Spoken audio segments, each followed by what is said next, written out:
اليوم أنا بسوي كبسة ثمينة، كبسة الفقع. أنا دائما متعقدة من الفقع إنه ما ينضف معي، بس هالمرة 10/10. أول شيء غسلته بالفرشاة زين، ثم نقعته في ماء دافي ربع ساعة، بعدين قشرته بالقشرة والفراغات شلتها بالسكين، نقطعه ونصفي. والحين نجي للكبسة. في القدر نحمس البصل مع السمنة ونضيف الفقع ونقلبه حتى يتقمر.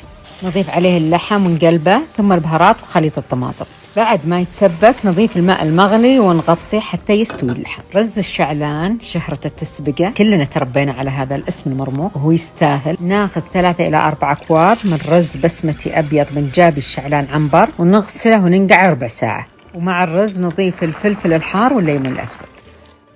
آخر شيء نضيف الكشنة والبصل مقلي، طعمه لذيذ. وشوفوا بس طول الحبة.